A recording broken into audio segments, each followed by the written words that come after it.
Welcome to the Contact Basics tutorial for ProTracker Software's Advantage. We will be discussing basic contact information, how to add a new contact, and the various fields that are available from the contact profile. A contact in Advantage is exemplified by the business card icon on the main toolbar. If you click on the icon, you will be taken to the contact list, which lists all of the contacts in the database.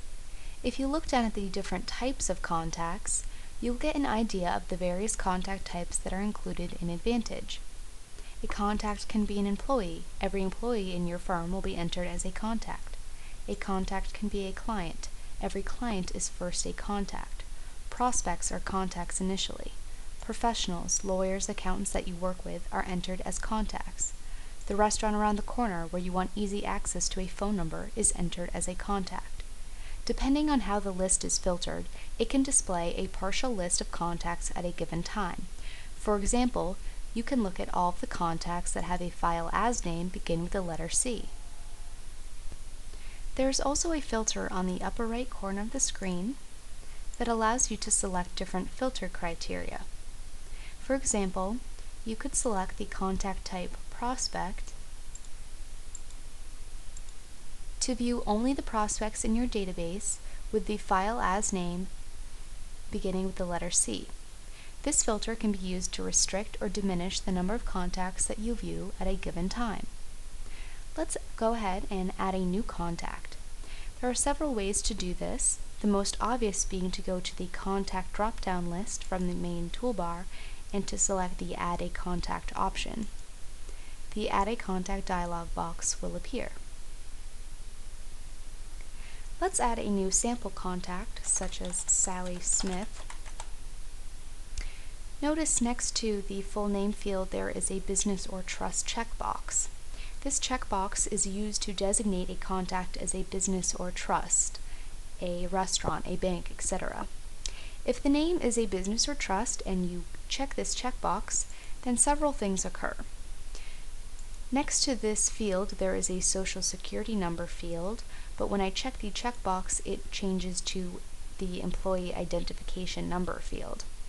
Also notice that there is a date of birth field, but when I check the business or trust checkbox it changes to the date of origin field, the date the entity was first created. Another thing that happens when you check this checkbox is that Advantage does not try to format the full name into a reverse order such as Smith, Sally. For example, if you added Pizza Hut as a restaurant, it would not become Hut, Pizza as long as you check this business or trust checkbox. There is little information that needs to be entered at this time, but you will find that this is the easiest time to enter obvious things such as a salutation, a gender, a date of birth if you have it. Some of these fields are automatically assigned. The office field is defaulted to the main office if your firm has multiple office locations.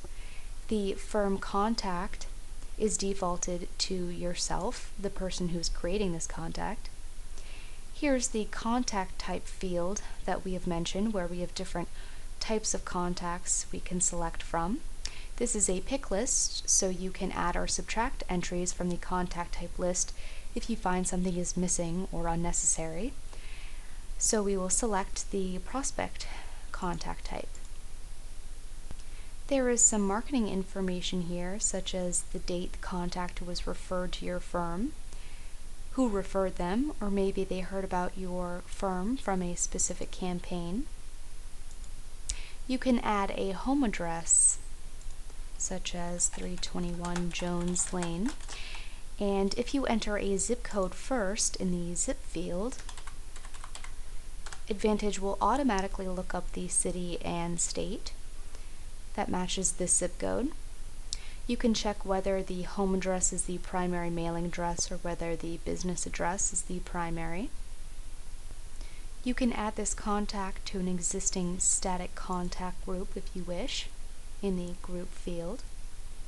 There are employment fields and communications from home and from business addresses that can be added at this time.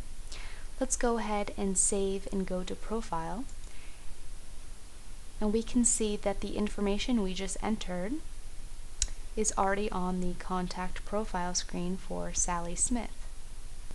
Notice that you can add a photo of the contact over here in the upper right corner by linking in a picture already saved on your computer or by scanning a new photo with the scanner icon. In the addresses area at the bottom of the screen, if we double click on Sally's home address, you can see how much information can be entered about an address, including the communications options, phone numbers, mobile numbers, fax numbers, email addresses, etc. The flags in the upper right corner of the screen allow a great deal of flexibility with Advantage addresses. In most cases, contacts will maybe only have one address, but if more exist for a contact, they may be added. You can also designate which address should be the mailing, billing, or package address, so there's a lot of flexibility here. There's also what is known as the Snowbird feature, where you can enter the dates that a contact will be at a specific address, if it's only for a couple weeks out of the year, for example. Advantage will automatically switch the mailing, billing, and package addresses during that time of the year. The rest of the year, it will be switched back to the primary address.